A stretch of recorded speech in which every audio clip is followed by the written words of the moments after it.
Sınaq 27-də qalmışıq uşaqlar. Əvvəlcə həmişə kimi sizin suallarınızı müzakirə edək. Ondan sonra testlərimizə keçərik. Buyurun. Cavabları yoxlamısınız da inşallah. 14. 12, 13. 12-13 sırayla gedək. 12-yə qədər varsa uşaqlar, kimin sualı varsa soruşsun. Bir də yenə təkrar edirəm hər dəfə. Onlayn dərsdir. Aktiv olmağa çalışın. Yenə hansısa sualda fərqli bir müzakirə açmaq istəyirsinizsə, danışın, söhbətinizi edin. Yəni burada maksimum istifadə etməyə çalışın. 12-yə qədər yoxdursa 10 uşaqlar, var. 12-yə qədər 10 var, bax, əla. 10-cu sualda yazıb ki, sabit temperaturda verilmiş kütləli ideal qazın həcmini 3 dəfə artırdıqda, onun təzyiqi və orta kinetik enerjisi necə dəyişir? Yəni, zarafatımız var, bilirsiniz, orta kinetik enerji temperaturla bacı qardaşdır. Bacı qardaş. Fizikada bir-biri ilə bacı qardaş olan bir neçə kəmiyyətlər var. Onlardan bir dənəsi, məsələn, əvəzləyici qüvvə və təcildir. Onlardan başqa biri impulsdan sürətdir. Bax, bunlar bacı qardaşdır. Bacı qardaş deyiləndə biz nəyi nəzərdə tuturuq? Yəni, biri artarsa, digəri də artar. Bir azalarsa, digəri də azalar. Biri 0 olanda, digəri 0 olar. Yəni, temperatur haqqında danışırsınızsa, eyni cümlələri kinetik enerji haqqında da qura bilərsiniz. So, in the question, it says sabit temperaturda. Əgər temperatur sabitdirsə, onda orta kinetik enerji də sabitdir. Ona görə də istər-istəməz bir neçə variantı buradan əliyə bilərik. Bunlar getdi. Həcmi 3 dəfə artdıqda sabit temperaturda Clapeyron düsturunu bilirsiniz, PV böl T. Mən həmişə bunu məsləhət görürəm. Nescafe 3-1-də. Yəni, hamısını bir yerdə yazın. Sabit temperatur olduğuna görə temperaturun üstündən xətt çəkirik. Təzyiq və həcm tərs mütənasib asılıdır. Əgər həcm 3 dəfə artarsa, onda təzyiq 3 dəfə azalması lazımdır. Ona görə də düzgün cavabımız olacaq D variantı.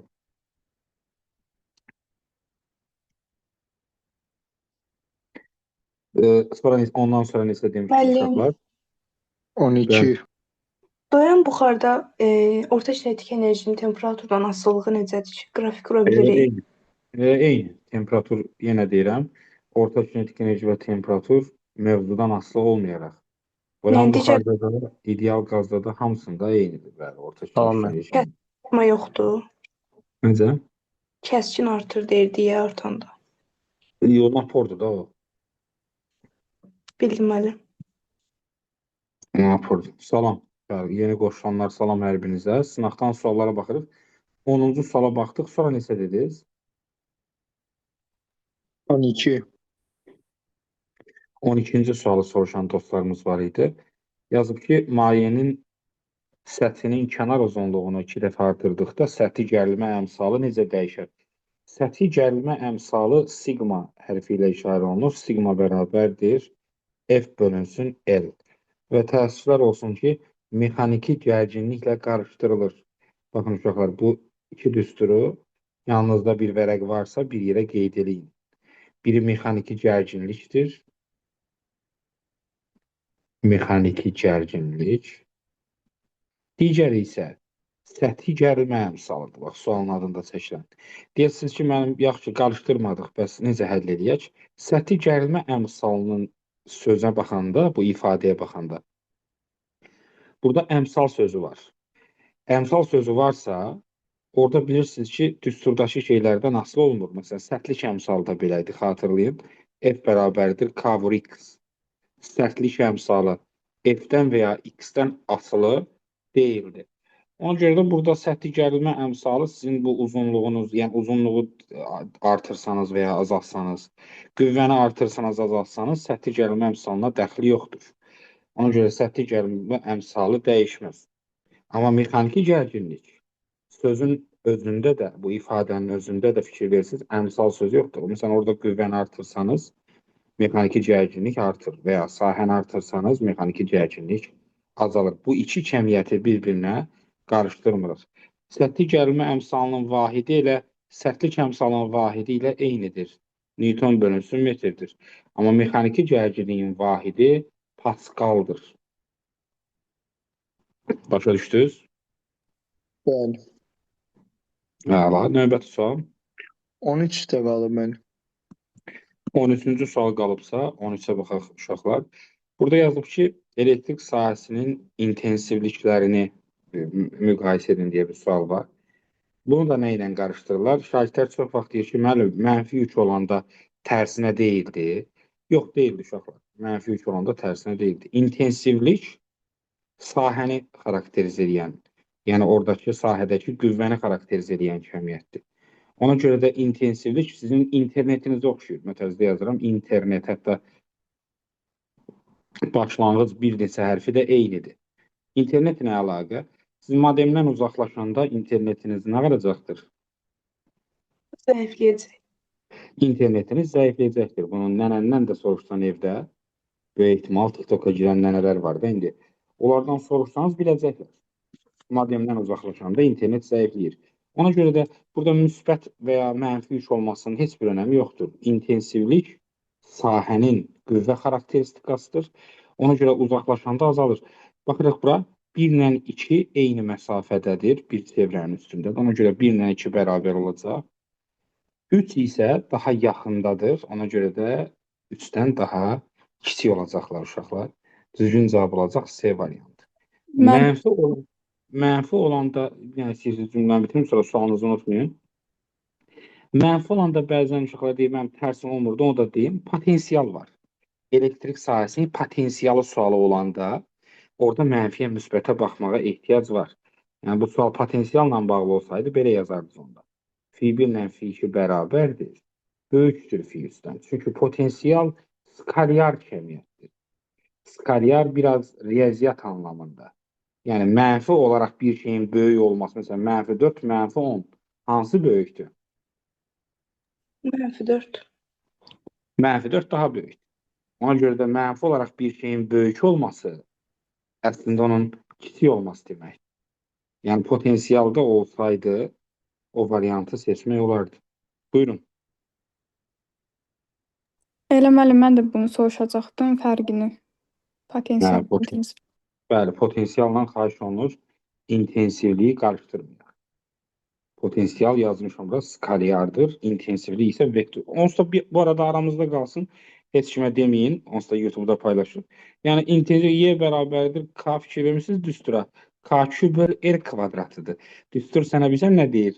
Yəni, yükün müsbət və ya mənfi olmasının əhəmiyyəti yoxdur əslində. İntensivliyin qiyməti baxımından.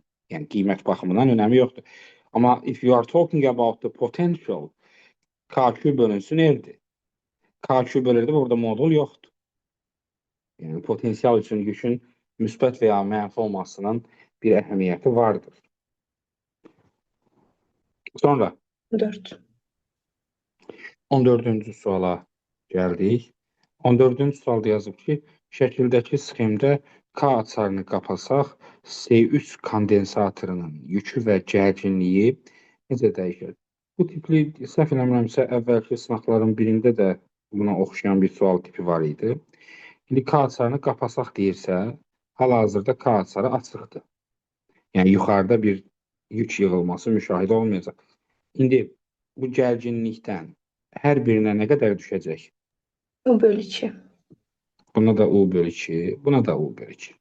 Yəni, öz aralarında yarı-yarı böləcəklər. Niyə yarı-yarı böləcəklər desəniz? Çünki birincinin də tutumu C-dir, üçüncünün də tutumu C-dir. Tutumlar bərabərdir, ardıcıl birləşmədir, yüklər də bərabərdir. Onda onların gərginlikləri bərabər olmalıdır. Ədalətli olsun deyə hər ikisinə yarı-yarı düşəcək. Yaxşı, bunu yadda saxladıq ki, yarı-yarı düşəcək. Açarı bağlasanız, açarı burada bağladınız. Qarşınızda bir dənə paralel birləşmə var. Burada tutum nə qədərdir? 2-si. Burada tutum oldu 2C. Birincinin tutumu C, sağ tərəfdə tutum 2C. Hansının gərginliyi daha çox olar? Birincinin. Aysel, çünki bilirsiniz ki, gərginlik tutumla necə asılır? Bəli, gərginlik tutumla tərs asılır. Tutumu kiçik olanın gərginliyi çoxdur. Yəni, bunu gördük ki, indi C1 daha çox götürəcək. Gərginliyi daha çox götürəcək. Onda bu sağda gərginlik nə olacaq? Az olacaq. Düzdürmü? Bəli. Gərcini yazdısa, yükün düsturunu yazırıq. Q bərabərdir. S vur U. Üçüncü kondensatorun tutumu ilə bayaqdan da S onun tutumunda bir dəyişiklik olmuyor. Amma siz dediniz ki, bu dəfə gərcini yazılacaq, dəyişiklik olmayıb deyirəm və oxla göstərilmir. Bu da qəribə bir izah idi. Tutumdur. Gərginlik azaldığına görə yük də azalacaq. Düzgün variant olacaq. B variantı. 14-cü sual çox vacib suallardan biridir uşaqlar.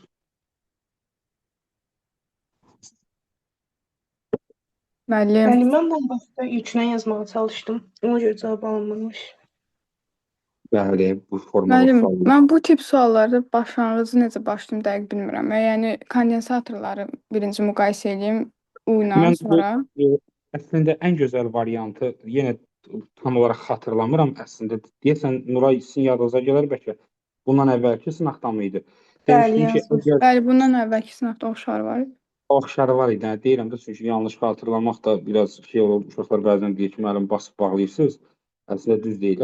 Yəni nə mənada burada başlanğıc necə podxod edə bilərsiniz suala onu göstərim sizə. Bəli, çətin kateqoriya sualda aramızda qalsın. Amma podxodun qaydası var idi. Necə eləyirsən? Kartını qapasaq yazıbsa, deməli açıqdır. Açıq al üçün dövrə çəkirsən. Sadəcə dövrəni çəkirsən, açıq al. Yəni ki, bu yoxdur da sənin üçün. Yazırsan, SS, mötərizədə də yaz imtahanda, açıq.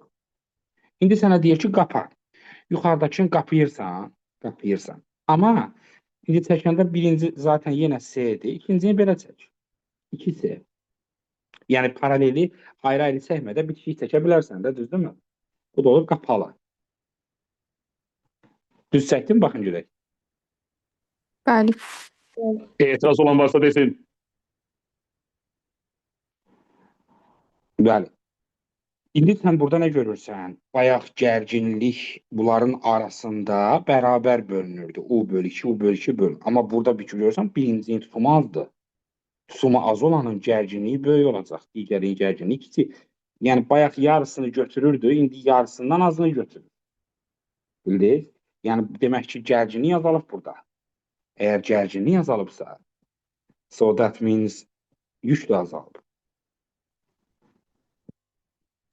Bu formatı səhv eləmirəmsə, o əvvəlki sualda da demişdim ki, yəni onu Burada S-ni niyə konstant götürdük? çünki söhbət C3 kondensatorundan gedir. C3 aydın. kondensatorunun tutumu bayaq da S idi. Bəs Sağ olsun. ümumi desəydi necə olardı? Ümumi yük. Ümumi yük desəydi, onda daha maraqlı olardı sual əslində. Deməli, birinci halda SS, ikinci halda S2S. Bu birinci halda tutum nə qədərdir? Yəni hansı halda tutum daha çox olar sizcə? Birinci aldı. Tamamilə səhvdir. İkinci. Ardıcılda şey olur da, ha. İkinci ümumiyyətlə arzulayıram axı tutumların biri eyni qalıb, digəri artıb axı. Ona görə ikinci hal daha böyükdür. Tersi ilə toplayırdıq dedim. Bəli. Hə, tərsinə toplayıb indi məhfəzədir. Yəni ikinci halda tutum artıb da, elə deyilmi? Gərginlik də sabitdir. Q bərabərdir SU düsturuna görə. Gərginlik sabit, tutum artanda yük də nə edəcəkdir? Artacaq. Artacaqdır. Ümumi dövrənin yükü artacaq.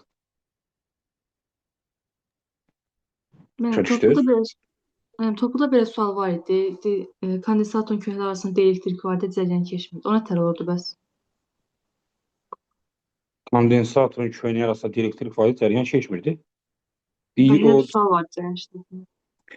Sizin dediyinizdən təxmin elədiyim variantı çəkəcəm. Tam olaraq bəlkə də sizin dediyinizi xatırlamadım, amma belə bir dənə sual. Dövrədə kondensatorun yanında məsələn ampermetr, voltmetr onu demək istəyirik. Mən də elə ağlıma gəldi əslində şey deyim. Məsələn belə sual tipi görsəniz, baxın, bu tipli sual tipi görsəniz, baxın. Buna hər kəs diqqətlə qulaq assın, maraqlı sualdır. Bax bu. Məsələn belə bir dənə sual tipi gördün. The question is K, L. Sual belədir. Deyir hansı lampa yanar? Məsələn. Hansı lampa yanar deyiləndə hansı cavab verərdiniz? A. Nə? Heç biri. Səhvdir. K olmur müəllim. K. Bəli. Bəs K dedim də birini. Səsin qırıq gəlir, Nuray. Hə, elə bildim səhv dedim ona görə. Yox, K düz deyirsən, K-dır. K lampası yanar. Çünkü el lampasının yanında kondensator var. Kondensator sizin de dediğiniz kimi dielektrikle doldurulan bir materialdır. O cərəyanı keçirməyi sevir. Deyərsiniz ki, bu nəyə maraqlıydı, bu nənəm də bilir deyə bilərsiniz də içinizdən bəziləri, çünki şagirdlər nəyi bəyənib, bəyənmədiyi təxmin etmək çətindir. Bəziləri deyir ki, yəni mən bildiyim şeydir. Halbuki qələt edir onu fikirləşən. Niyə? Çünki burada kələmi harda ağladırlar? Bu aşağının qalvanik elementi buradan götürürlər və bura bir dənə, belə bir dənə dövrə qoyurlar. Deyir, hansı lampa yanar? Hər ikisi. Hər ikisi yanar. Bax, amma bu sual çox can yandırır. Lampaların hər ikisi yanır, amma şagirdlərin də bəzisinin can yanıb, onu deyim biləsiniz. Çünki şagird bura baxmır bəzən. Bu dəyişən cərəyan dövrəsidir. Dəyişən cərəyan dövrəsində kondensator qoyduğunuz hissədə cərəyan keçir. Yəni lampa işləyir, amma sabit cərəyan, yəni qalvanik element olanda işləmir. Və bunu yadda saxla.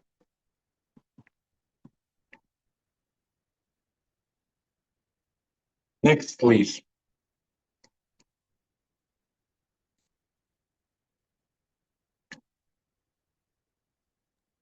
On altı.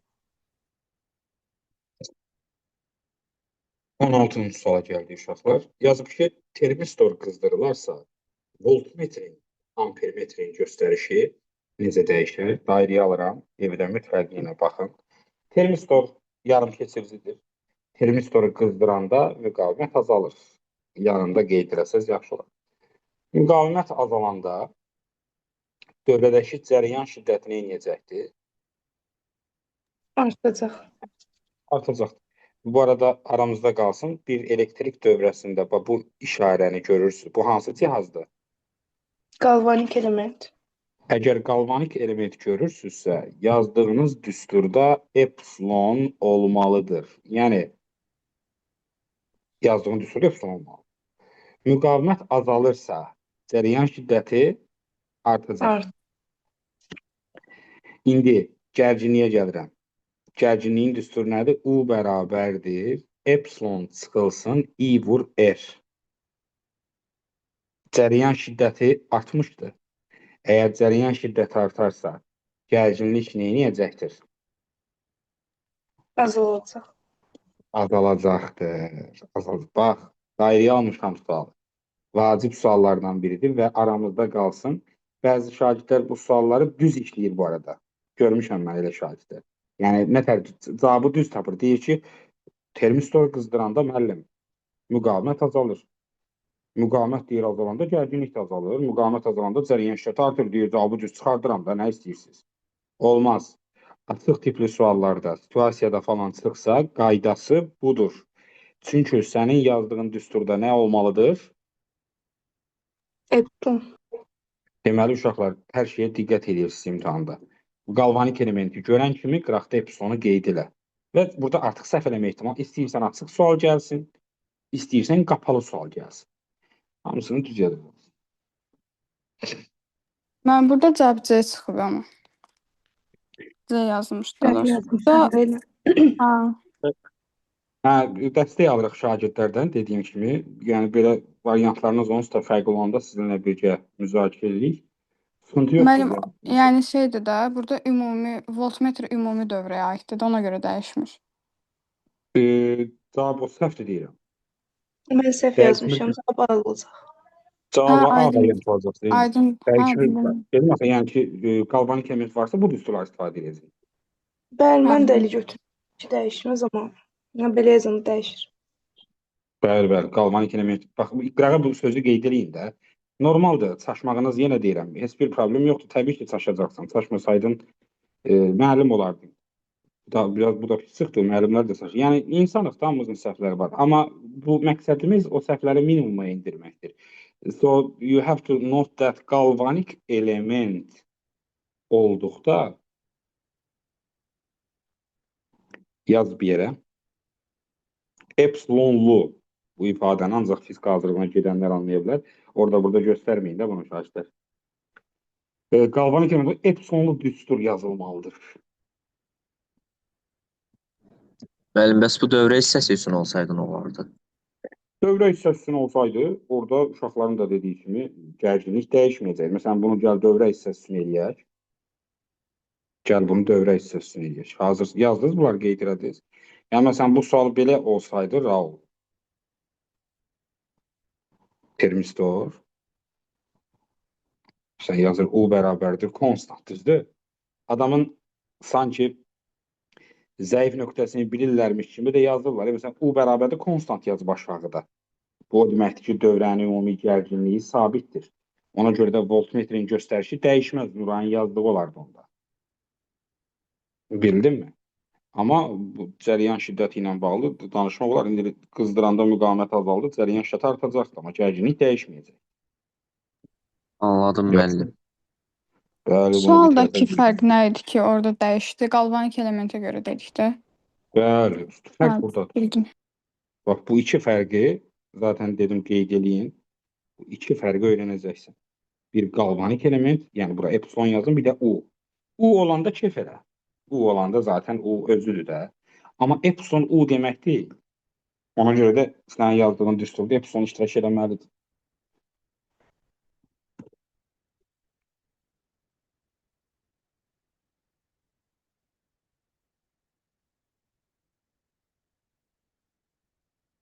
Başqa? 17, 18. 17 və 18-ci sualları müzakirə yapsırıq, sevimli dostlar. Şəkildə deyir, cəryanlı naqillərin kəsikləri göstərilmişdir. K nöqtəsində əqrəbi qoyacağıq. Sizin öz qəbulunuzda da çıxdı mı maqnitdən sual, yoxsa bundan? Yox, çıxma. Birinci şansa çıxmadı. Çox sağ olun. Yox idi mənim. Bəli, 1, 2 nömrəliyirsiniz öncə. Birincidən başlayaq.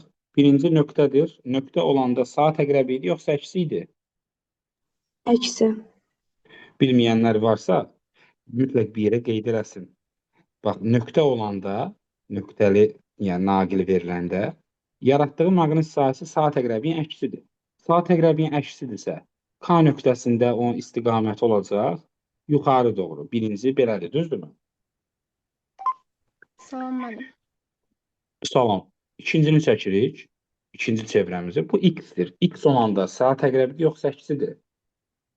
Saat əqrəb. Saat əqrəb istiqamətində oxu qoyuruq belə. Bu da fırlanır. K nöqtəsində deməli B2 də hara doğrudur? Yuxarı doğrudur. Belə çıxır ki, hər iki naqilin K nöqtəsində yaratdığı maqnit sahəsinin istiqaməti yuxarı doğrudur. Onda belə çıxır ki, yekun maqnit sahəsinin istiqaməti də yuxarı doğrudur. Yəni, ümumi B-nin istiqaməti. Bunu imtahanda da yazırsan belə. Yaxşı. Yazandan sonra nə edirsən? Maqnit sahəsi hardan hara gedir? N-dən S-ə. Bunu yadda saxlamalısan. Maqnit sahəsi N-dən S-ə. Yaddan çıxaran varsa, nəsə? N-dən S-ə. Şagirdlər də adətən cavabı belə NS-i görən kimi B variantını yapışdırır ora. Olmaz B variantı. Niyə olmaz? Çünki sən bura əqrəbi qoyanda, əqrəb, axı əks qütblər bir-birini cəzb edir. N-in yanında kim olacaq? S. S-in yanında kim olacaq? N. Bu son hərəkət eləməsəniz, bütün əziyyətiniz sıfırdır. Biz bunu yaşamışıq. Dəfələrlə mən nümunələr verəm əvvəlki şagirdlərimizdən. Bax, zeki şagird 29-1 yazan şagirddən bu belə sual səhv yazan var. Tam sual belə deyildi, biraz fərqli idi. Amma yəni şey olaraq belə deyək də, modeli eyni modeli idi. Sadəcə orada deyəsən belə idi sual, topludakı sual kimi idi. K nöqtəsi buradaydı. Yəni məsələn bu sualı səhv yazanlar olur. Niyə axırda bu NS-i tərsinə çevirmir? Ehtiyatlı olun. Müəllim, bəs burada ikisi də nöqtə və ikisi də x olsaydı, onda nə edəcəkdik biz? Görsən ikisi də nöqtə olsaydı qadası sıfır olacaqdı. Onda belə sual olmazdı. Çünki bu nöqtə olacaqdı nöqtənin işi saat əqrəbiyin əksinə. Bu nöqtə saat əqrəbiyin əksinə, o da aşağı. Orada verərdi sıfır. Sıfır olan Anladım, maqnit sahəsində əqrəb yönəlməzdi. Yəni o sual biraz səhv olardı bu sual. Məsələn, 18-i də kimsə bayaq soruşdu uşaqlar. 18-ci sualda sən sadə suallar tipindən sayılır, aramızda qalsın. Yəni asan kateqoriyaya gedir. Amma insanları şaşırdan dərəcədə statistika göstərir ki, çox uşaq səhv yazır. Mənə də elə suallar maraqlı gəlir. Yəni bu sual çox səhv yazılır. Bilmirəm səbəbi nədən qaynaqlanır. Əsas problem odur ki, bu müqavimət sözünü bəlkə də altından xətt çəkmirlər uşaqlar. Müqavimətin biz fizikada nədən asılı olduğunu bilirik. Yəni söhbət aktiv erdən gedir. Müqavimət nədən asılıdır? Rho bölü S. Bir də əlavə olaraq temperatur. Temperatur. Bəli. Bundan başqa heç nədən asılıdır. Başına bıraq. Maqnit seli. Aynən sən heç müqavimətlə maqnit selinin düzdür deyəcəm görməmisən. Düsturda olsa belə, yəni asılı olduğu kəmiyyətləri bildiyinizə görə söhbəti fırlatmağa ehtiyac yoxdur. Bu daxili enerji də belədir. Nələrdən asılı olduğunu bilirik. Qalan şeylərdən asılı deyildir. Müəllim omega ilə də asılı deyil. Omega ilə də asılı deyil. Xeyr. Hı. Omega ilə də asılı deyil. Söhbət yenə deyirəm, aktiv müqavimətdən getdiyinə görə asılı deyil. Yox, kontra müqavimətini deyirəm mən. Kontra müqaviməti zaten elə erdir qadası. Müəllim, yükü sabit versə asılı olardı. Pi bərabər 2-yə. Belə sual çox ilgənc olardı. Yəni olardı, siz düz deyirsiniz, olardı, amma yəni elə sual salmazlar da qəbulda. Çünki fizika baxımından çox bozbaş bir sual olardı o. Zorlama qrafik deyirlərdi. Məsələn, görmüsünüz elə suallar yazılır ki, F bərabərdir amma mən sizə bir dənə sual verirəm. F bərabərdir amma M F-dən necə asılıdır? A konstantısı. Konstansa görsən gülmə. Asılı deyil. Asılı Yəni deyil. bir cismin kütləsi, bir cisim var sənin qabağında məsələn, bir cisim, bir kitab var, nə bilim bir top var. O cismin kütləsi sənin tətbiq elədiyin qüvvədən asılı, yəni topa mən zərbə endirdim, ona görə top ağırlaşdı falan. Elə şey Rho olur. verməlim, asılı olmayacaq. Asılı olmayacaq da, düzdürmü? Yəni burada gülməli bir şey olar. Amma sənin dediyin kimi, Nurayın dediyi kimi, yəni zorlama bir sual soruşsam səndən, desəm ki, təcil sabitdir. Təcil sabitdir da, bildin mi? MF-dən necə asılı? Yəni görsən, sual amma məncə ürəyini bulananlar oldu. Mən oradan səs eşidirəm. Bəziləri yeməyə başladı. Çünki ilgənc bir sualdır bu. Şey baxımından deyirəm, sizin yanlış anlamayın, sizin soruşduğunuz sual ilgəncdir, belə sual verməyin demirəm. Yəni fizika baxımından bir müəllif kimi onu orada salmaqları bozbaş olardı, onlar üçün, sizin üçün yox. Yaxşı bu şeylərdən narahat olmayın. Amma konturun müqaviməti, naqilin müqaviməti, müqavimət dediyim kontur bu arada qapanmış naqildir, söhbət erdən gedir. Ona görə də Rho bölü S-dən bir də temperaturdan asılıdır. Qalan şeyləri bura soxuşdura bilməzsiniz. Yaxşı, onun maqnit selindən, cəryan şiddətindən, maqnit sahəsinin enerjisindən, maqnit sahəsinin induksiyasından, gərginlikdən, heç bir şeydən asılı deyil. Yadda qalar mı? Bəli. Another, please. Bir dənə müəllim, əvvəldən 13-14-ə baxa bilərik. Əvvəldən 13-14-də təbii ki, baxa bilmərik qadası. Amma kaydımız var, sən baxarsan kayda, yaxşı? Çünki 13-14-ü soruşublar, izahını vermişik, baxarsınız orada. Başqa? Başa düşməsən, yenə yazarsan, yaxşı? Baxarsan kayda ki, böyük ehtimal o sualların üstündə çox durmuşuq, məncə başa düşəcəksiniz. Düşməsəz də soruşarsınız. Yəni. Sonra? 19 var. 19-cu sual var. Yazıb ki, dalğanın iki nöqtəsi arasındakı məsafə 1,5 lambdadır. Bu nöqtələr arasındakı fazalar fərqini müəyyən edin. Dalğa uzunluğu uşaqlar fazaca bilirsiniz lambda 2 piyə ekvivalentdir. 1 lambda 2 pidir. Sualda bizə yazıb 1,5 lambda. Bəs 1,5 lambda nə olar? Tənasüblə eləsəniz. Yəni lambda 2 pidirsə 1,5 lambda nə olar? 3 Necə? pi. 3 pi olmaz mı? Ay, sağ ol. Tənasübdür. Bəziləri burada deyir ki, mən faza fərqi düsturunu bilirəm. Ona görə də mən heç nə deyə bilməz falan. Eləyə bilərsən, faza fərqi düsturu var. Buyurun. Bunun başqa düsturu var idi. Yazdım elə. 2 pi bölünsün, lambda düsturu var. Onu deyirdim. İstəsəz buradan da eləyə bilərsiniz. Yazırsınız 2 pi vurulsun. R məsafədir. Sualda veriblər 1,5 lambda. bölünsün lambda. Happy birthday 2pi-ni 1,5-ə vuranda eləyəcəkdir. 3pi düzgün variant olacaq. B variant. Amma mənim fikrimi soruşsanız, hər zaman bunu unutma. Lambda 2pidir. Bu nəyə oxşuyur? Çevrədir əslində. Bir çevrəyə həndəsədə tam çevrə neçə dərəcə deyirsiniz? 360 dərəcə deyirsiniz. 360 dərəcə eyni zamanda 2pidir. Yəni bir-birinə ekvivalentdir. Bu da elə lambda 2pi.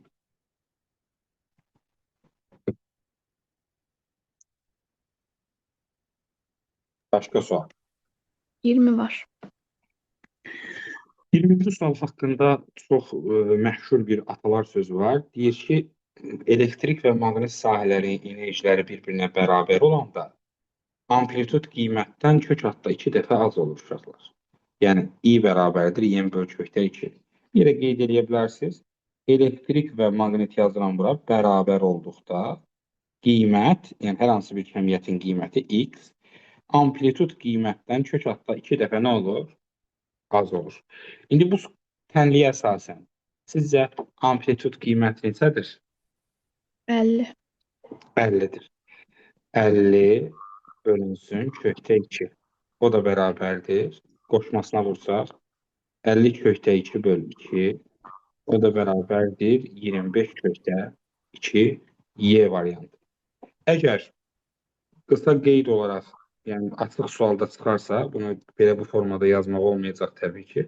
Əgər açıq sualda çıxarsa həll etmək lazımdır. Ona görə həll edək bir yerdə. Yəni maqnit sahəsi enerjisi bir elektrik sahəsi enerjisinə bərabər olsun. Tam enerjinin düsturunu bilirsiniz. Tam enerji elektrik və maqnitin cəminə bərabərdir. Tam enerjinin əvəzinə maqnit sahəsinin və ya elektrik sahəsinin maksimal qiymətini yazmaq olar.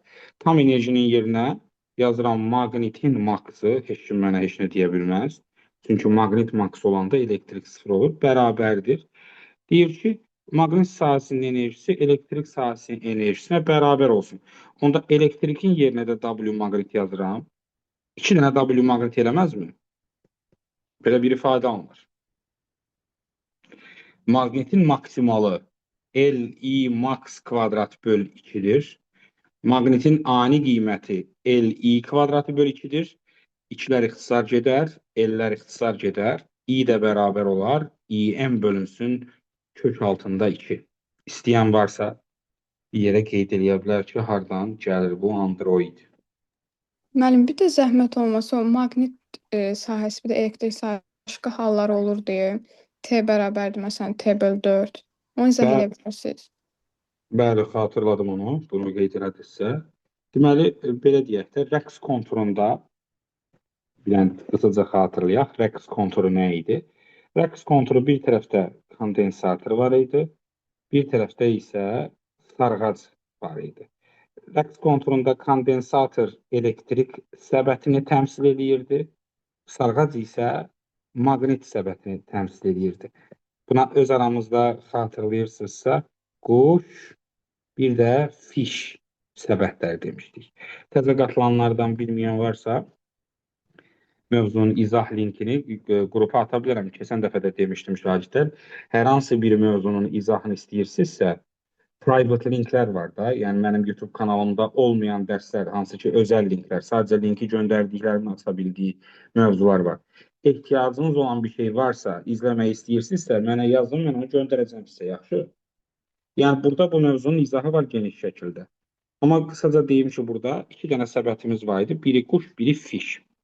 Səbət nə deməkdir? Yəni, quş maksimum olanda fiş olur minimum. Kondensator dolu olanda sarğac boş olur. Sonra quş minimum olanda fiş olur maksimum. Bunlar necə ki, kinetiklə potensial nətər idi? Kinetik artanda potensial enerji azalır. Kinetik azalanda potensial enerji artır. Bu da elədir, Zeynəb. Elektrik sahəsinin enerjisində də maqnit sahəsinin enerjisi təbii ki, gah o maksimum olur, gah da bu maksimum olur. Nə qədər vaxtdan bir növbələşirlər? T bölü 4-dən. Hər T bölü 4-dən bir növbələşirlər. Yəni, məsələn, zamanın 0 anında quş maksimumdursa, bir T bölü 4 müddəti sonra kim maksimum olur?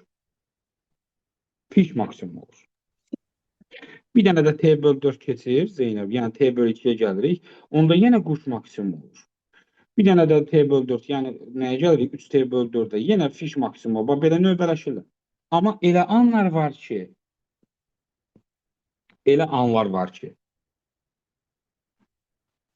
elektriklə maqnit bir-birinə bərabər olur da. Çünki biri artıb, biri azalırsa, hökmən hər hansı bir nöqtədə onlar bir-birinə bərabər olmalıdırlar.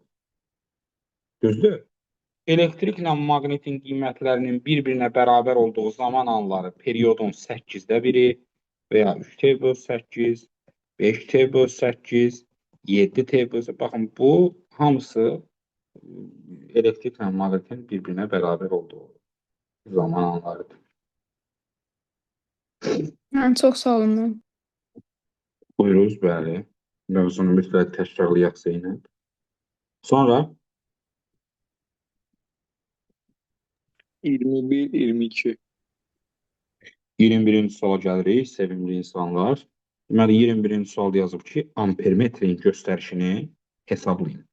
Ümumiyyətlə, ampermetr cərəyan şiddətini ölçür və cərəyan şiddətinin təsir edici qiymətini ölçür, onu da bilirsiniz. İndi buradan, məsələn, nələr var əlimizdə? Onun amplitudu neçədir qadası? OM neçədir? 30 kök 2. 30 kök 1. 30 kökdə 2. Təsir edicini tapmaq üçün nə etməliydik ki? Kök 2-yə bölürdük. Kök 2-yə bölürdük. 30 kök 2-ni kök 2-yə bölək.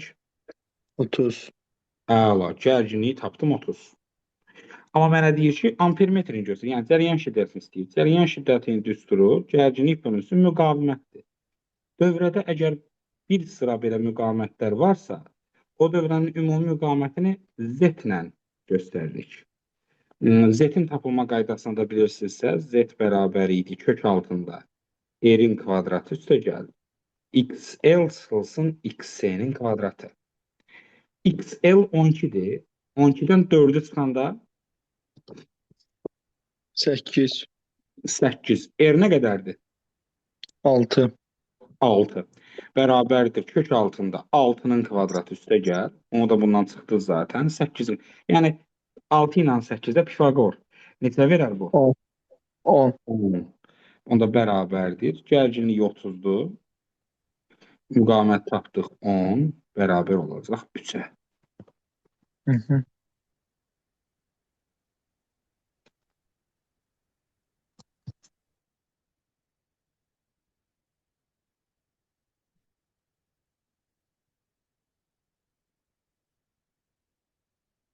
Sonra 22. 22-ci suala gəlirik. Optik sıxlığı az olan mühitdən çox olan mühitə keçən işıq şüasının düşmə bucağı 60 dərəcədir. Optik sıxlığı azdan optik sıxlığı çoxa keçirik də, düzdür? Optik sıxlığı azdan optik sıxlığı çoxa keçəndə biz normalana qalırıq. Yaxınlaşırıq. Yaxınlaşdırır. Normala bilirsiniz, yəni sıxlaşma sözündən yadınızda saxlayın. Optik sıxlığın çox olması sıxlaşma deməkdir. Normala sıxlaşırıq, görürsünüz. Yəni şəkil bu formada çəkilməlidir. Düşmə bucağı deyir 60-dır. Düşmə bucağı düşən şüanın səthin normalı ilə əmələ gətirdiyi bucaqdır. Buraya yazsan 60. Sınan və düşən şüalar arasındakı bucaq 160 dərəcədir. Sınan və düşən. Yəni buradan bura 160 dərəcədir. Düzdürmü? Nə istəyib? Bizdən sınma buzağını istəyib. İndi gəlin biraz qalanı həndəsədir zaten. Bura 60'dır. Balaca hissə olacaq 30. Düzdür? Bura 30'dur. Bura 90'dır. 90'la 30 neçə eləyir? 120. Onda bu balaca yerə nə qalar? 20. 40. Bəli, 40 qalar. Biraz şəkil balaca oldusa, istəyirsiniz sizin üçün biraz böyük çəkim. Çünki orada biraz nə deyirlər ona? Bas Məmməd oldu. Mən özüm də görmədim evdə bucaq nəyin. Məsələn, bu səthin normaldır, düzdür? Buradan bir dənə şüa gəldi belə. Düşən şüa. Buranı da veriblər bizə 60 dərəcə. Buradan da öz yolundan qırılır. Optik sıxlığı çox olan mühitə keçdiyinə görə normala yaxınlaşır. İndi düşənlə sınan arasına bütöv veriblər 160 bütöv. Bura 30'dur. Bura zaten 90'dır. Buradan burada 160 veriblərsə 30, 90, 120, sonra this is 40 degrees. Başa düşdünüz? Bəli. Əlasınız.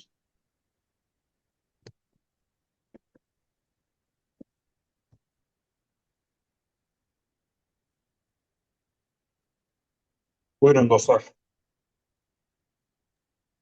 30 var. 26. 25. 25 və 26-cı sual olacaq uşaqlar. 25-ci sualda yazıb ki, üfüqi müstəvidə F qüvvəsinin təsiri ilə hərəkət etdirilən cismə neçə qüvvə təsir edir? Təbii ki, F-in özü bu 1, Allah verəndən bu 1. Üfüqi müstəvidə mötərizədə sürtünmə söhbəti yoxdur. Sürtünmə hər zaman hərəkətin əksi istiqamətindədir. Sürtünmə qüvvəsi. 2. Cismə ağırlıq qüvvəsi təsir göstərir. Ağırlıq qüvvəsi mg bilirsiniz, yerin mərkəzinə doğru. Bir də səs tərəfindən cismə təsir edən reaksiya qüvvəsi. Reaksiya qüvvəsi. Olur 4 dənə, cavab olur 4. Müəllim, biz Burada- hava müqavimətini yazmayacağıq. Burada əslində sualın şərtində fiqurda da yazılmalıdır. Uşaqlar bu söz yaddan çıxıb, redaksiyaya getmədən yaddan çıxıb o söz.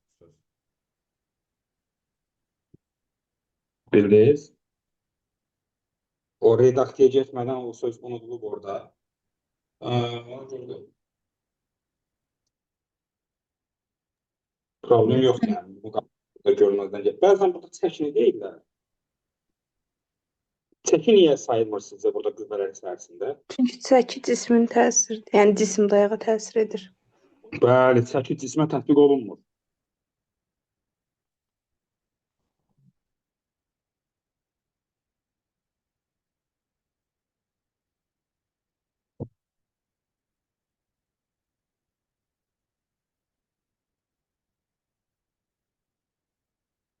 Sonra necə dedilər?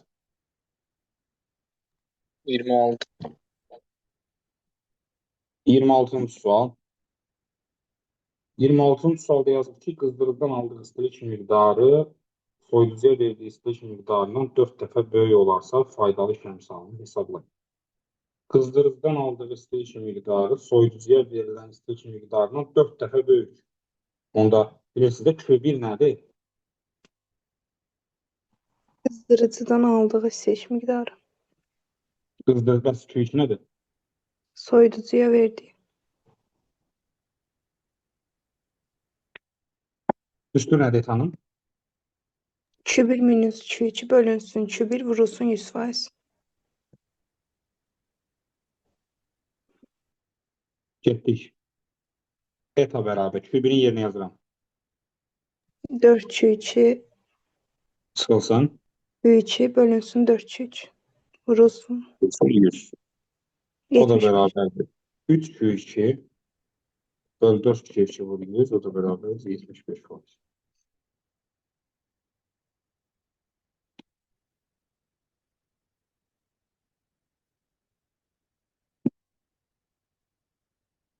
Sonra neçə dediniz? 30. 30-cu sual. Toplayıcı linzadan 2F məsafədə yerləşən cismin xəyalını qurun və necəliyini qeyd edin. Xəyal qurmaq üçün bilirsiniz, minimum 2 dənə ya da keyfiniz yaxşıdırsa 3 dənə şüa çəkə bilərsiniz. Əvvəlcə fokus nöqtələrini fokus simmetrik formada 2F qoyursunuz. Bu arada əvvəlki sınaqlarda da demişəm, indi də deyim, linzalarda xəyal qurmağı, yəni bacarmaq, o qabiliyyətə sahib olmaq yaxşı bir şeydir. Amma eyni zamanda əzbərdən bilməkdə də fayda vardır uşaqlar. Yəni nə demək istəyirəm? 2F də qoyulub da bu cisim. Sən bilməlisən ki, bu cismin xəyalı 2F alınacaq. Bunu bilməlisən. Və bunu əzbər biləndən sonra şəkli çəkmək sənin üçün 2 vur 2-dir. Çəkmək üçün də dediyim kimi minimum 2 dənə şua. Birinci şua cismin təpəsindən paralel çəkir. Bir saniyə uşaqlar. Mən həyatımda bir dəfə zəng gəlir. O da dəstək gəlir.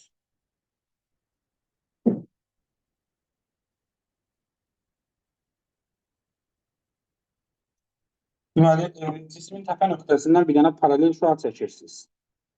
Paralel çəkdiniz. Paralel gələn şüa hardan keçirdi? Fokusdan. Fokusdan. Bunu keçirdirsiniz fokusdan. Uzadırsan istədiyin qədər. İkinci şüanı göndərirsən mərkəzə. Mərkəzə göndərdiyimiz şüa necə gedirdi? Düz keçib gedirdi. Dümdüz keçir mərkəzə gələn. Bəli. Dediyim kimi iki dənəsi yetər. Deyəsiniz niyə yetər? Çünki artıq sənin sınan şüaların kəsişdi. Kəsişmə nöqtəsində bu xəyalın təpəsini çəkirsən. Bu da olur xəyal. Qurtardı. Amma deyəsiniz ki, bəs iki dənə bəs ay müəllim, niyə üçüncünü deyirsən? Çünki keçən ilin qəbul sualında dedilər ki, yəni şeydir, üç dənə şüa ilə çəkin dedilər.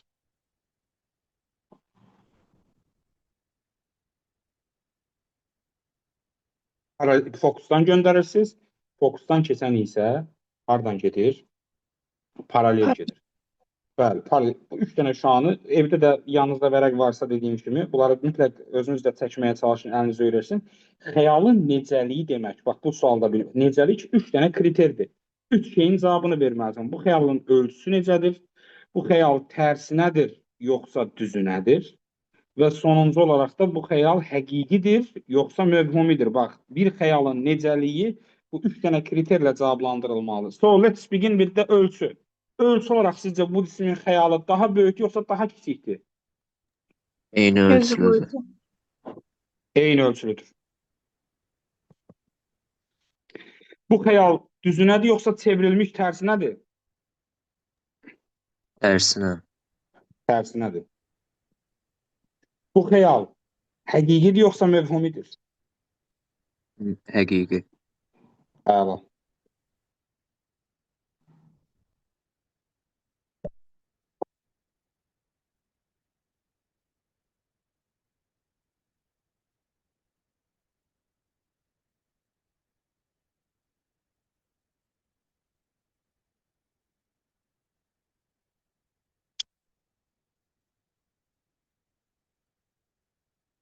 Sonra nə idi dostlar bizdə? Bir də 29-a baxa bilərik. 29-un suala təbii ki, baxa bilərik dostlar. Yazıb ki, bir cins çəkisiz linç tarazlıqdadır. İpdəki gərilmə qüvvəsini hesablayın. İndi linkin tarazlıq şərtinə görə düsturumuz necədir? F1 D1 bərabər olmalıdır. F2 vurulsun D2-yə. 10 vur 3 bərabər olmalıdır. F2 vurulsun 2-yə. Qolları saya bilirsiniz. 1, 2, 3, 1, 2. 30 bərabərdir 2F2-yə. F2 də bərabərdir 15-ə. Yəni bu F2 qüvvəsi 15 newtondur. Aşağı cəmi nə qədər qüvvə oldu? 25. Onda yuxarı nə qədər olacaq? 25. 25.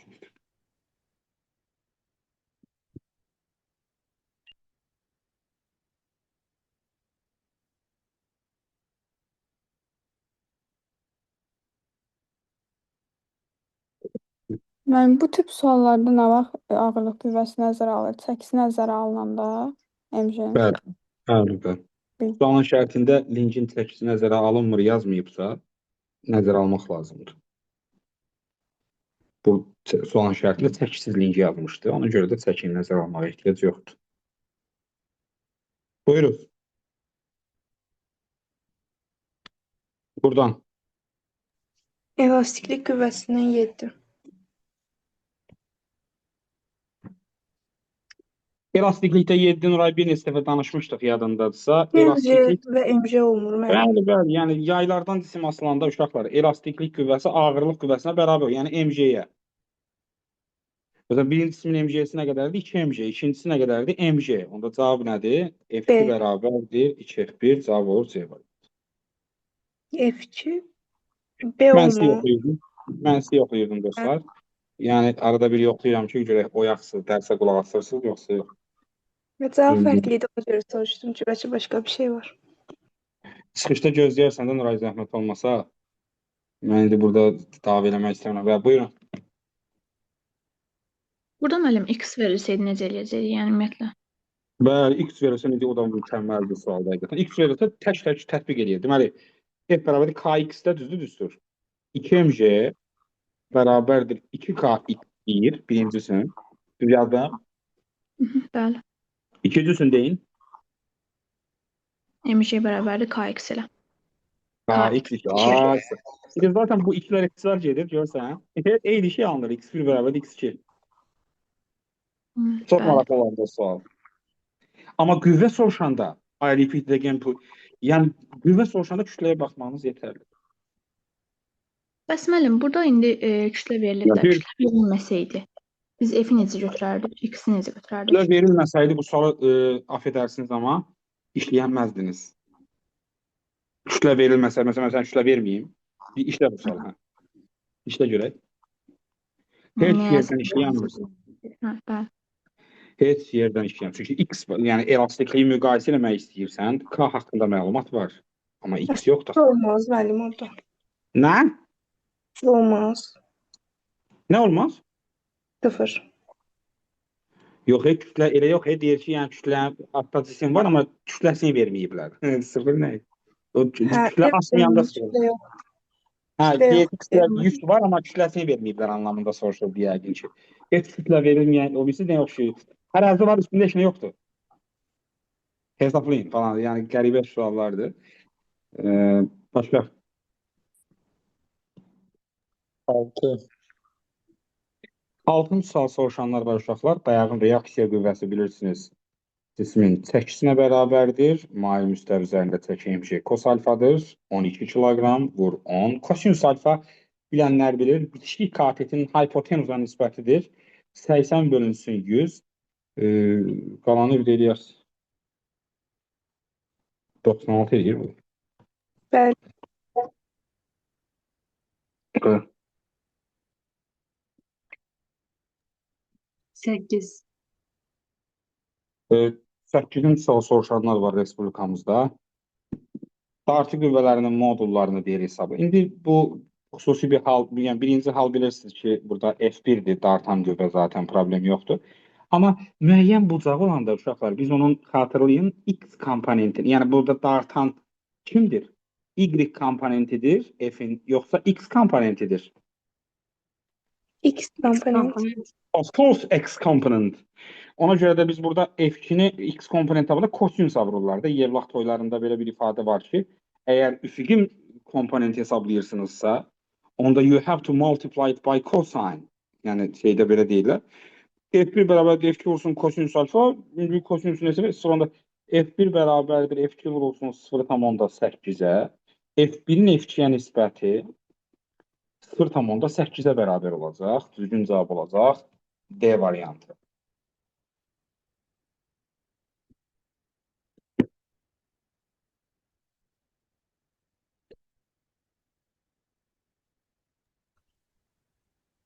Müəllim, mən X 7-ci bərabər sual. F2 kosinus yazmaq deyildi. Nə? Orada Fx bərabərdir F2 vurulsun kosinus alfa.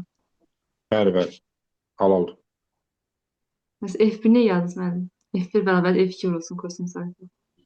Yo, fx, yəni bu sizin dediyiniz fx, eləmi? F2 vur kosinus Hə. alfa deyil bu. Bəli. Axı burada yazılır bunların qüvvələri modulca bir-birinə bərabər. Yəni fx, yəni buradakı f2 cos alfa f1-in özünə bərabərdir də, bildiniz nətədir? Sürtünmə qüvvəyə bərabər, summa da bərabərdir o mənada. Aysa, çünki sürtünmə qüvvəsinin düsturu nədir? Sürtünmə sürtünmə düsturu f dartıya bərabərdir. Birincini dartan kimdir? F1. Bəs ikincini dartan kimdir? Fx, yəni 2x deyək də, ikincinin x-idir. Fx də f2 cos alfadır. Yəni bunu dartan f1'dir, ikincini dartan f2 cos alfadır. Sükunət sürtünmələri bərabər olduğuna görə onların dartları bərabər olmalıdır. So that means f1 bərabərdir f2 vur cos alfası. Yaxşı nüansı yakalamısınız. Yəni burada yaxşı o sual soruşdunuz, onun beyninizdə qalması pis olardı. Başa düşdünüz indi? Bəli, müəllim. Sanki yox amma. Nəyi başa düşmədiniz soruşun. Mən başa düşmədim tam. Mən tam başa düşmədim, onda gəlin gedək bir yerdə, başdan deyirəm. Baxın uşaqlar, iki dənə vəziyyət var. Bu sualda biraz əziyyət var. İki dənə vəziyyətim var. Yəni birinci vəziyyət işarəliyirəm. Bir də ki, ayrı-ayrı eləyək də, bir-birinə qatmayaq. Deməli, birinci vəziyyət üçün yazıb ki, sükunətdədir. Sükunət sürtünməsini bu düsturu qıraqdan yazıram. Sükunət sürtünmə qüvvəsi cismi dartdığımız qüvvəyə bərabərdir. Birinci cism üçün bunu dartan qüvvə nə qədərdir birinci cismi? Nəyə F1. bərabər birinci dartan qüvvə? F1. F1. F sürtünmə 1 bərabərdir F1. Düz yazdım. Bax, yavaş-yavaş deyirəm. Zeynəb?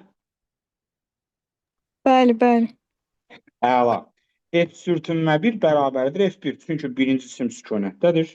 Sükunət sürtünməsi dartıya bərabərdir. Dartı qüvvəsi də andıra qalmış F1-dir. Keçirəm indi bu 1-i qutarıb keçirəm 2-yə. Bax, əlaqəsiz. Sadəcə 2-yə baxın. 1-i əlinizlə tutun. 2-yə keçirəm.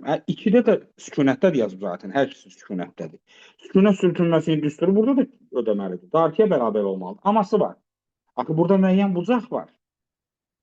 F2 bütövlükdə bu cismi dartmağa çalışırmı? Çalışmır. Bir hissəsi onu dartmağa çalışır. Fx deyək də. Bir hissəsi də bunu nə qalmağa çalışır? Qaldırma. Bizə qaldıran lazım deyil. Bizə dartan lazım. Dartan yan. Bizə dartan lazım. Ona görə də Fx-i tapmalıyam da mən elə deyim. Yəni, çünki bunu lap altına D yazdım. F dartı. Bəs F dartını tapmaq üçün F2-ni nə etməliyəm? Kosinüsə vurmalıyam. Elə? Bəli. Sürtünmə qüvvəsi də dartıya bərabər olduğuna görə F sürtünmə 2, yəni bu cismə təsir edən sürtünmə qüvvəsi dartıya bərabərdir. Dartı da F2 kosinüs alfadır. Deməli, bunun sürtünməsi F2 kos alfadır. Razısınız? Bəli. Belə çıxır ki, F1 bərabərdir F2 kos alfadır. Çünki yazıb ki, sükunətli olan cisimlərə təsir edən sükunət sürtünmə qüvvələri bərabərdir yazıb.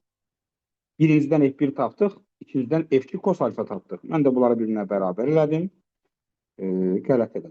F2 vurulsun sonda 8, cavab olur sonda 8.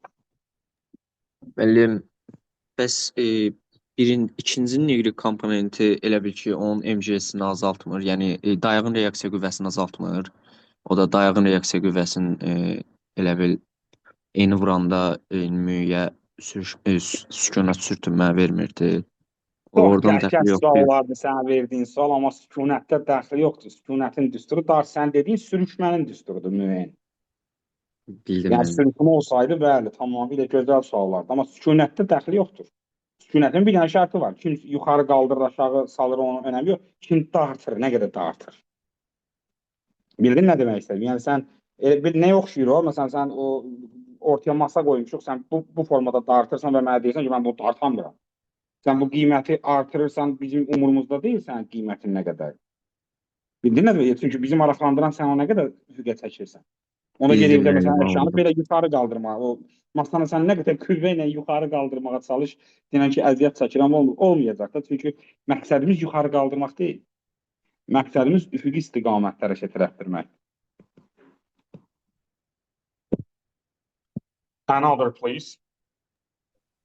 Bir dənə müəllim 7-də bir də qayıda bilərsiniz. Orada Yes. mən yəni kütləni götürməmək demirdim də. Məsələn, hər ikisi MM olsaydı, eyni kütlələr götürülmüş olsaydı. Eyni kütlə olsaydı F1 bərabər F2 bas keçsin. Çünki bu da MG, bu da MG. Bəs X üçün X üçün nə olardı? Hesablayaq. MG bərabərdir 2K vur X1. Burada olacaqdı MG bərabərdir K vur X2. Burada K'sı MG'lər eynidir. K'sı böyük olduğuna görə X1 X2-dən kiçik olacaq da, bildin mi? 2 dəfə. bəli, yenə də MG lazımdır bizə. Bəli, bildim. Yenə həmişə kimi ağırlığa baxmamız yetərlidir. Bəli.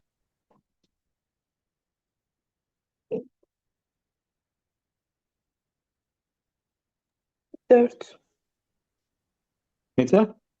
Digərində 4 statika. Statikada 4.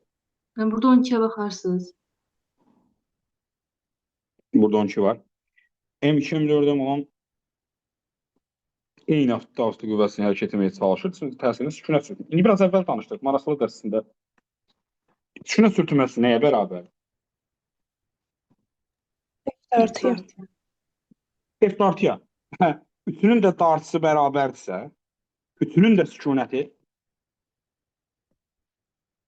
Bərabərdir. bu sonu. Hər zaman düstur. Sükunət sürtünməsi dartı qüvvəsinə bərabərdir. Dartılar bərabərdirsə, üçündə də dartı eynidir. Onda sükunətlər də bərabərdir. 11-ə də baxardınız müəllim. 11-ci suala sətlik əmsallarını istəyir. Sətlik əmsalının düsturu nədir qadası? K bərabərdir F böl X. Burada bucağa Yəni, baxacağıq. bəli, bucağa baxacaq. Hansının tangensi böyük? Çünki tangens alfa K-nı verir burada. Deməli, 1 böyükdür, 2 böyükdür, 3. Mən burada dedim K eynidir. Normalda səthi əmsal asılı ilə bunlardan. Sətlik əmsalı bunlardan asılı deyil. Amma burada 3 dənə ayrı cisim var axı. Başqa-başqa cisimlərdir. Başqa cisimsin asılıdır. Başqa cisimlər üçün asılıdır deyəndə 2 dənə yayın sətliyi eyni mi olur həmişə? Yəni, məsələn, mən sənə 2 dənə yay verirəm. Sən deyə bilərsən ki, bunların mənim sətliyi eyni olmalıdır. Xeyr, onda biz niyə görə məsələn F-nin K-nı F2-dən Onda sən bunu yaxşı belə izah edeyim. Məsələn, deyək ki, atıram da, sənin kütlən olsun 60 kiloqram. Edəm? Sənin kütlən məndən asılıdır. Xeyr. Mən yeyib içirəm, nə bilim, diyet eləyirəm, falan eləyirəm. Sənin kütlənə nəsə dəxli var mı? Xeyr. Bəs mənim kütləm səndən asılıdır mı? Xeyr. Asılı deyirlər də, düzdürmü kütləmiz? Hə, Mən bəli, 80 kiloqramam. Bəs hansımızın kütləsi çoxdur? sizin. Bəs deyirsən asılı deyil. Bəli. Müqayisə ilə asılı olmağı qarışdırmırıq. Bir şeyi müqayisə eləmək, onun asılı olduğu, mən səndən kütləcə çoxam deyəndə sən bunu deyə bilərsən, sən mənim payımı yemirsən, elə bilmirəm, şərəfsən. Elə şey desən, dava düşəcək, düzdürmü? Yəni, Bəli. çünki asılı deyilik bir-birimizdən, amma fərqliyik. Bu yaylar üçün də, nə bilim, cisimlər üçün də keçərlidir. Bəli, bir yayın, bax, bir yayın K-sı F-dən X-dən asılı deyil. Bir dənə yay. Bax, göydən yay asıram. Sən bu yay asmışsan, bu yay sənə də eyni davranacaq, mənə də eyni davranacaq. Sən mənə deyə bilməzsən, bu yay mənim üçün yumşaqdır. Yay hamımız eyni, amma 2 dənə fərqli yay versəm sənə, deyə bilərsən ki, bilməm, ikincinin sərtliyi birincidən çoxdur. Bu qrafikdə də görürsən, bax, yazıb sola bax, müxtəlif yaylardakı, bax, basa-basa yazıb sağ olsun müəllim. Müxtəlif yaylar. So the yays are different. İngilis dilində sərhəddə olmalıdır. Yays özdə. Yəni, tangens alfası bucağı böyük olanın K-sı böyükdür, yaxşı mı? Bəli, bəli, bildim. Mükəmməl idi, bəli. Sonra 10. 10? Bəli. 10 sual. Bəli. Yaxşı, sərtliyi K olan yaydan 2 kütləli yay asılmışdır. Yük asılmışdır. Yay nə idi? 2K olan yaydan nə qədər yük asaq ki, deyir, yayın uzanması, birinci yayın uzanmasından 2 dəfə çox olsun. Birinci yay üçün yazaq tənliyimizi. Nə idi düsturumuz? 2mc bərabərdir. K vurulsun x1. Düzdürmü? Hı? Bəli. Bəli. Əlasınız. İndi ikinci yaydan deyir, nə qədər yük asaq? Bilmirəm nə qədər yük asaq ikinci yaydan. Ona görə də x götürürəm. X kütləsini bilmirəm. Vur J bərabərdir. Bərabərdir. İkinci yayın sərtliyi nə qədərdir? 2K vurulsun. Deyir ki, birinci yayın uzanmasından 2 dəfə çox olsun. Birinci yayın uzanması x1'dir. 2 dəfə çox olsa 2x. Düzdürmü? Evet. Əlasan. İndi buradan x-i tapa bilərsən. Bəli. Burada x yazmışam, biraz x gülməli görünür aslında. Bura nə yazaq? Bir şey yazaq da, başqa A yazın. Buradan A-nı tapırıq. A nəyə bərabər buradan? A bərabərdir 4kx1 bölünsün J-yə.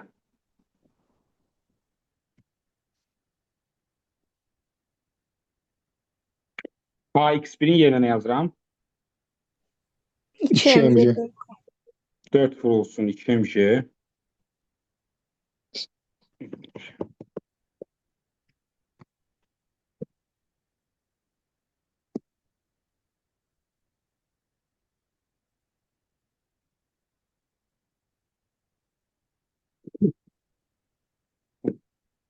Başqa uşaqlar.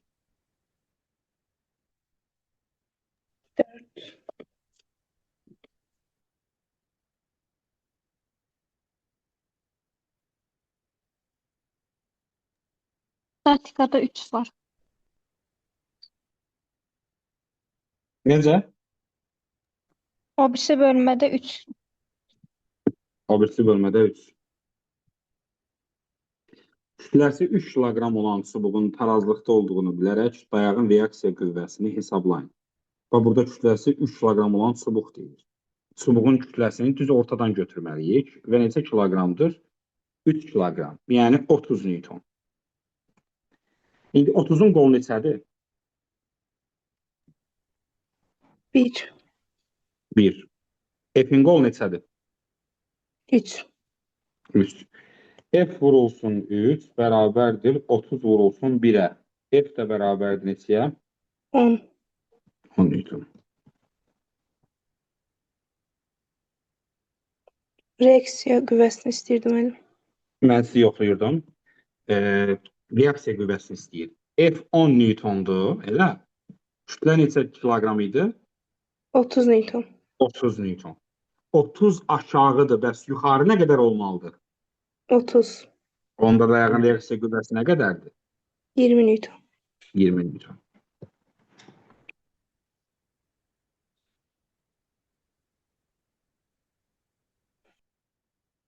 Aşağı olan qüvvələrin cəmi yuxarı olan qüvvələrin cəminə bərabərdir.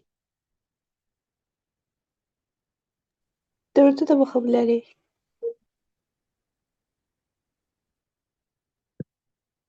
Dördüncü sualda baxa bilərik mi? Baxa bilərik. Mənim burada birinci böyükdür, ikinci, üçüncüdə 0 olmur. Bax, sən yenə yazıb ki, bu qüvvələrin O nöqtəsinə nəzərən.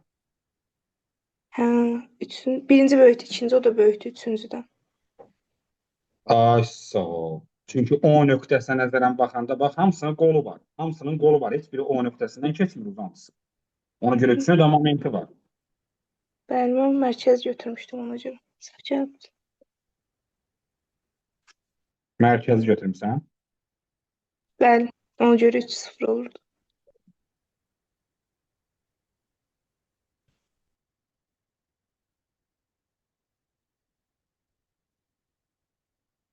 Başqa? 5.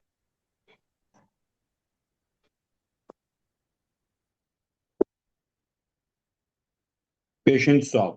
12 kiloqram kütləli bir cins lingin deyir, tarazlıqda olduğunu bilərək birinci dayağın reaksiya qüvvəsinin qiymətini hesablayın. M1 reaksiya qüvvəsini hesablayın. Bəli. Deməli, bunun kütləsi hardandır? Ümumiyyətlə, uşaqlar, iki dayaqlı sualları eləmək üçün üçüncü dayağa ehtiyac var. Bunu yadda saxlayın. Üçüncü dayağa ehtiyac var. Ya da ki, ağırlıq qüvvəsi, dayaqlar üzərində 12 kiloqram kütləli bir cins ling yazılır. Kütlə hardansa düz ortadan çəkməliyəm, elə? Neçə newtondur bu? 120. 120. 120. 120 newton. İndi bizdən istəyir N1 reaksiya qüvvəsini, elə? N1 istəyir də məndən. Onda mən dayağı bura götürə bilərəm də, mənə əsl dayağım bura olsun. Mənə N2 lazım deyil, çünki N2 istəmir. İndi 120-nin qolu neçədir? 3. Yazıram 120 vur 3 bərabərdir. Bəs N1-in qolu neçədir? 5. 5. N1 nəyə bərabərdir? 72. 72.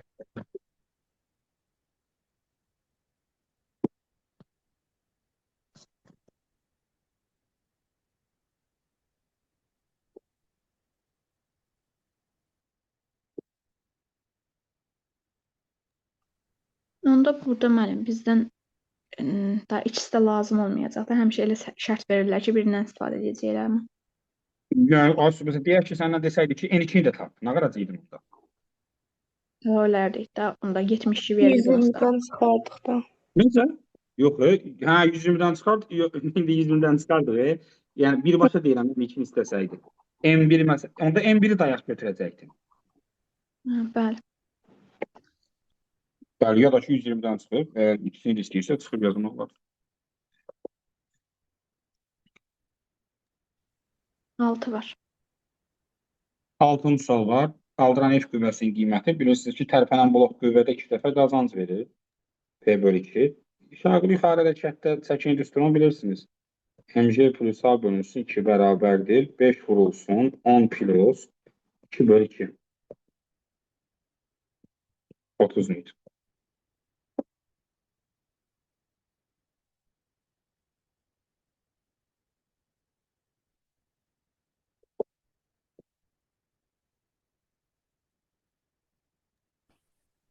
Var.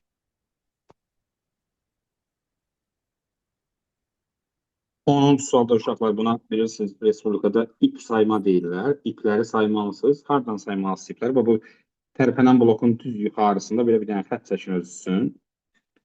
İpləri sayırsınız. Neçə ip var bu xətt çəkdiyim hissədə? 5. 5. Deməli 5 Bu dəfə F də qazandım. sayırıq. Yuxarıdan gələn iplər sayılmır. Bəli, 5 olur. Yuxarıdan gələn sayılmır. 5 dənə ip var da yuxarı doğru. Yəni bu sistem 5 dəfə qazanc verir. Əgər 5 dəfə qazanc verirsə,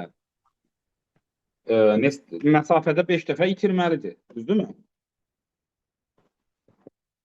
15 metr.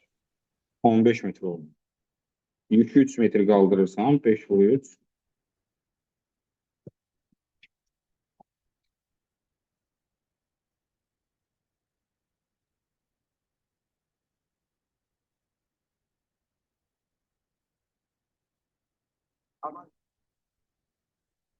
Başqa?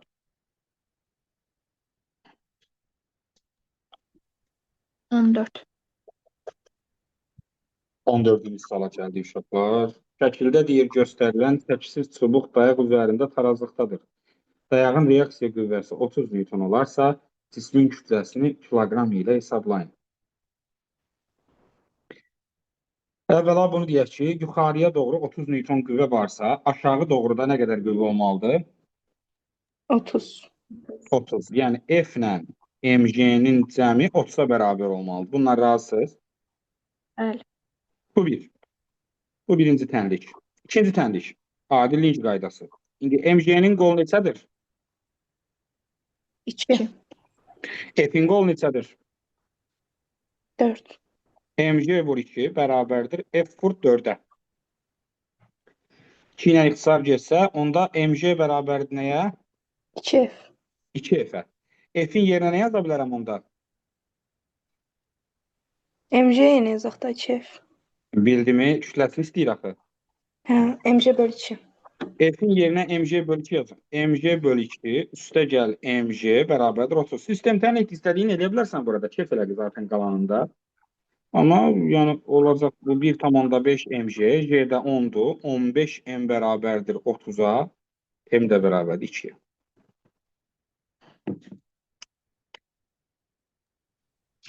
Bəli, bildim.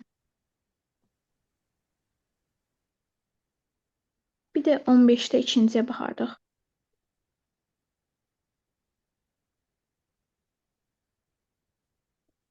15'də ikinciyə. Bəli. 15'də ikinciyə baxardıq deyir. Deməli, bloklar sistemi üçün bir uyğunluğu müəyyəndir. Bayaqlar bir şey dedim sənə. Bu tərpənən bloku görsən də, Bəli, onun bəli. üstündə ipləri say, neçə dənədir? 3 dənə. Niyə F'i saymadın? 1, 2, 3 dənə deyil. Bildimi, niyə bu F'i saymadın? O yuxarıdan gəlir.